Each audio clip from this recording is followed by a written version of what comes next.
Ladies and gentlemen, lend me your ears. Are you tired of arriving at the office all tuckered out? Or perhaps that Sunday promenade has become more huff than hurrah? Well, fret no more, because the future has arrived and it's got 2 wheels and a battery to boot. Introducing the Magicycle Ocelot Pro 2.0, an electric bicycle so smooth you'd swear it floats. Built for the bustling commuter, the weekend wanderer, or the family man with kids in tow, this dandy contraption is a marvel of modern mechanics. With plush comfort, mighty power, and a wallet-friendly ticket price, the Ocelot Pro 2.0 handles like a dream and rides like a cloud. And say, need a basket, a bell, a bobble or two? Why, she's got room for the whole kit and caboodle.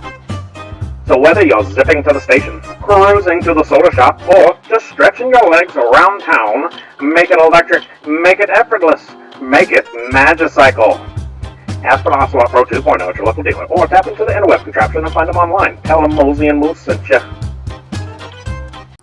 All right, I'm going to be honest, I had so much fun making that little clip right there. That actually turned out to be a blast, and I hope you enjoyed it too. If you did, hop down in the comment section below. Tell me you liked it. Tell me you didn't like it. What would you like to see next time for a little fun clip in the videos that I make? Because I thought that was a blast. That was really cool. But diving into today's video, we are going to be talking about the Magicycle Ocelot Pro 2.0. Now, starting off, this is an unboxing video and a review, so you can see me unpacking it here. Now, this bike came in from my buddy Mark over at MC Cycles, and Mark had me do this unboxing video, and he wanted me to do a test on it to see how this bike was going to hold up to a bigger guy. I've done another review video on the Eohora that he has, and so if you're interested, check this out. I'm going to put a link on the screen here. You can go see that and see how that bike, and finish watching this video to see how this bike holds up to somebody that is 6'3" and about 290 pounds. And we are going to dive into more on that later in this video to see how it holds up. But for right now, let's dive into specs on this as I unbox this. Now, this is the Magicycle Ocelot Pro 2.0. It is a torque sensor style bike. On the website, it is listed at $1,599. Now, it is a traditional style bike, and I found this actually pretty nice. The primary reason I found this style of bike nice was because I could ride it, or my wife, who is 5'1", could ride it too. And that made it really, really awesome, because with a simple seat adjustment, both of us could ride this bike and be comfortable riding it. More specs on this bike we're going to dive into is the motor. This is a 750 watt brushless rear wheel hub motor. It is powered by a 52 volt 20 amp hour lithium battery. It carries a maximum of 450 pounds. That is actually an incredible number. 450 pounds in a bike is really freaking sweet. It is good for riders from a height of 4'10" up to 6'2". I will say I had this bike maxed out on height acceptance though. It really struggled going any higher than that. You wouldn't have been able to do it. The seat post doesn't go up anymore. The bike itself is capable of 120 plus mile range. It runs the battery is charged for 46 hours, gives you approximately a full charge. I did 2 full charges on this, and I didn't even bring it all the way down to 0. I brought it down to like 30% when I did my test, but 46 hours you can get a full charge. This bike weighs 73 pounds, and it has a 7-speed Shimano shifter. Runs a 20 inch by 4 inch wide tire, and it carries hydraulic brakes, and the twists for throttle is a half twist. The grips on this are actually really comfortable. It's a different style. It's kind of a flatter style setup, but the grips are actually really comfortable for holding on this bike. Now, out of the box, as you guys seen in this video, this bike actually comes mostly assembled. There is still a little bit that you have to put together. I'd say it's about 80%. So with basic tooling kit that this comes with, in addition to a little bit of time, maybe 30 minutes, you'll actually have this bike put together reading the directions. Now, here I'm going through what's available with that. My microphone did not pick up good, so I'm going to talk about it. But you have your pedals, you have headlights, you have the charger itself, you have fenders, you have a small toolkit, and you have an instruction manual to come with this. When you are putting this together, read the instruction manual in its entirety before you do it. It's actually very well written and includes all the information for the bike on top of all the information that you need for finishing putting it together, running it through some basic checks, and getting ready to ride for your first time. Coming in, this bike actually was very well packed. The box itself was banged up from the shipping from the carrier, but the bike was very well packaged. Everything was tied in really well together. There was plenty of cushion, plenty of padding around it. None of the bike was damaged from that, so it held up really good. Interesting features of this bike. I gotta say, the one that I was most curious about was the torque sensing setup on this. Now, the other bike that I've ridden, which is the Ihora, had a very nice cadence sensor style setup for it, and you could still pedal if you wanted. This bike has regular pedaling. It has the cadence sensor, but it also has the torque sensing circuit too.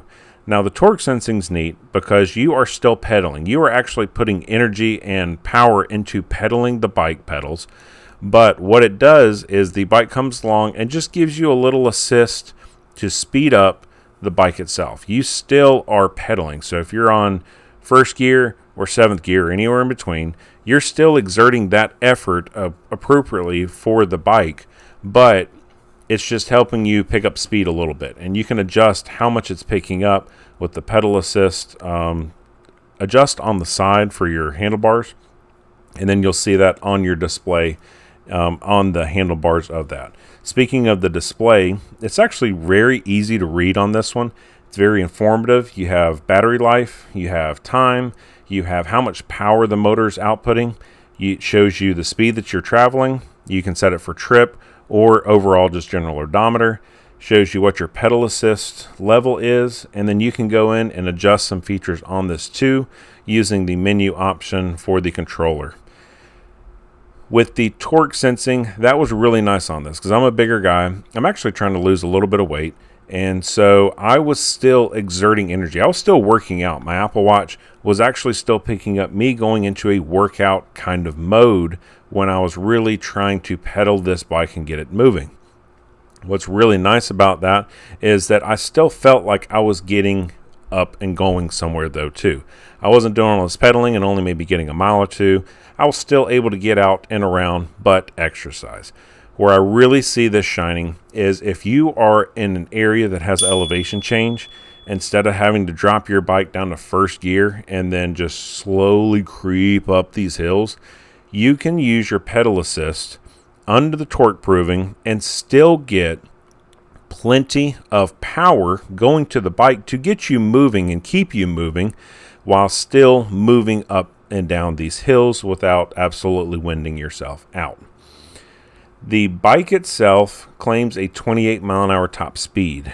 As far as performance goes, I could definitely see that happening. The 28 mile an hour top speed on this was easily achievable by me. You have to go into the menus and change some settings in there to get the full 28. It comes from the factory unlocked at 23 or 24 miles an hour is what I could get it up to. But it is shipped with the specs just tweaked down a touch. And so you can go into the menu. It's very easy to do. You can see on the manual how to do it, and you can actually bump that up to the full motor power and allow you to get that full 28. I get 27 and change. So with me being the size I am, I'm going to say that that's a good number to reach there. That 28 is very honest. Few more features on this bike. This bike does come with the 20 by 4 inch wheels, the fat tire setup. Makes for a very smooth ride. It also comes with a front fork suspension on this. This bike is a solid, it's a hardtail on the back, so there's no suspension for that in the back. But that front does help you give a bit of a smoother ride for cruising around. It has a front LED headlight, which testing it out when it got kind of dark outside is actually very helpful, along with LED taillight in the back. There is a bell, manual bell, little ding bell on the side. Does really good for announcing your presence. And then the back itself has a rack on it over the rear wheel and over the rear wheel fender, and that actually holds a pretty decent sized object, decent sized weight, and makes for a just a convenient way to carry stuff around. Now, who is this bike set up for? I'm going to say primarily people that are looking for commuting. If you're trying to get to and from work, school, going around town, doing some shopping, this is fantastic for that, because with the rack on the back, you could either put a basket there, you can put the saddle style bags on there, you can carry all kind of stuff on that.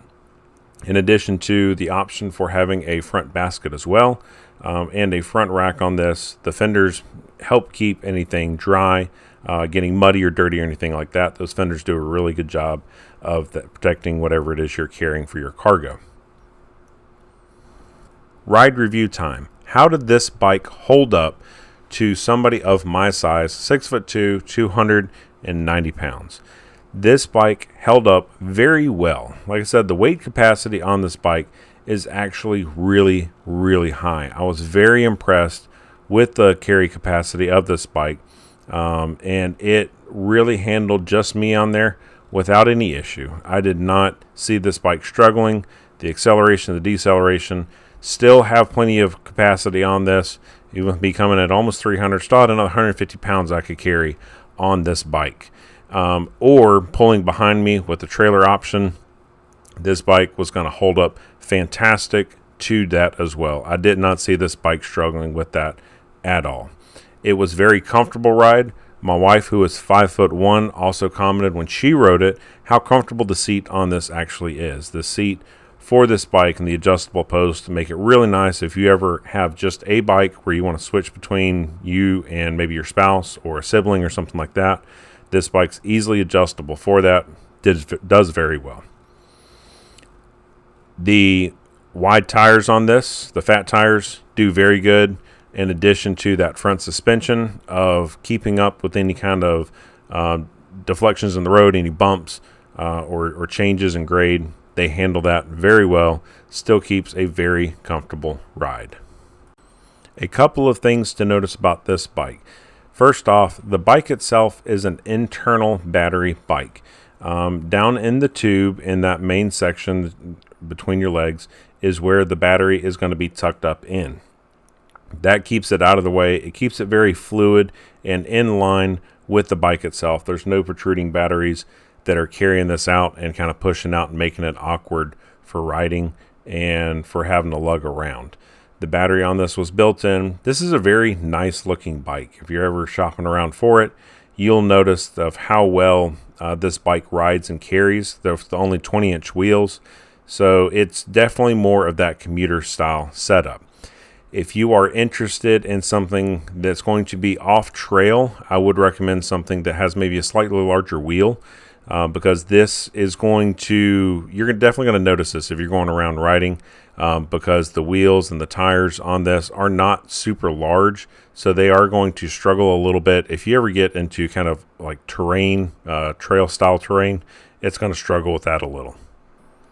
As far as stopping this bike, the hydraulic brakes on the Ocelot Pro 2 are very good at bringing this to a stop as rapidly as you really kind of want. Even with my size carrying the momentum, this bike still easily came to stops almost on a dime. But yet they were still very smooth, very controlled, and so it made for good stopping power on it.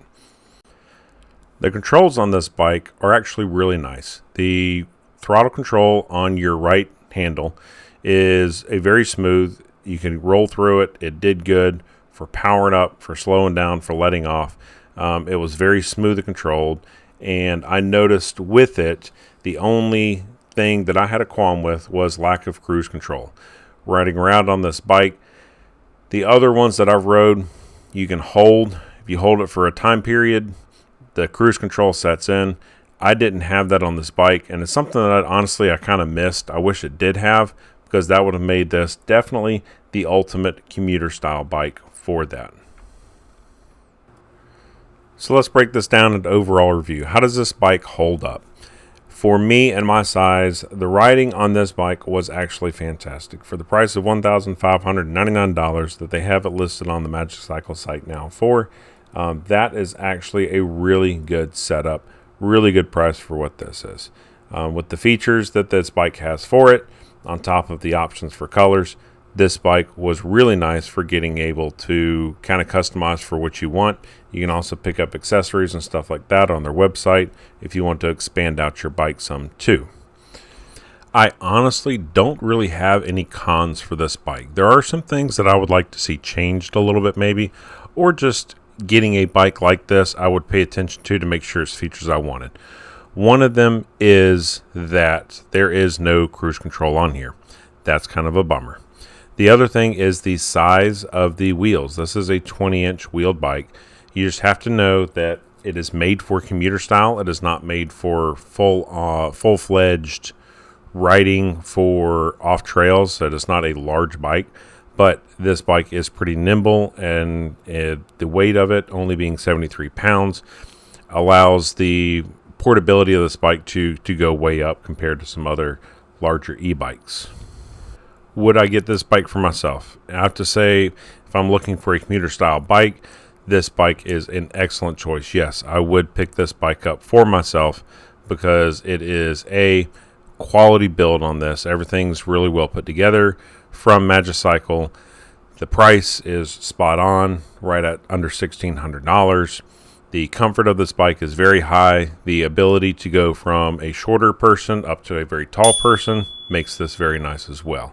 Overall, this bike's a fantastic choice if you're looking at trying to get yourself an e-bike or get into the e-bike world. This is a very, very good choice. Now, if you stayed with us long through the video, I really appreciate it. I do just want to say a heartfelt thank you for watching this video. Don't forget to check out my buddy Mark over at MC Cycles. I'm going to drop a link down to his channel below. Make sure you go see what he's got going. He does amazing e-bike, mountain bike, cycles, and accessory reviews. If you've enjoyed content from here, please give me a like. Please give me a comment down below. Do you ride an e-bike now? And how do you enjoy it? Is it something that you like riding? Or is it something you're looking at getting into and that's why you're watching this video? Let me know down in the comment section below.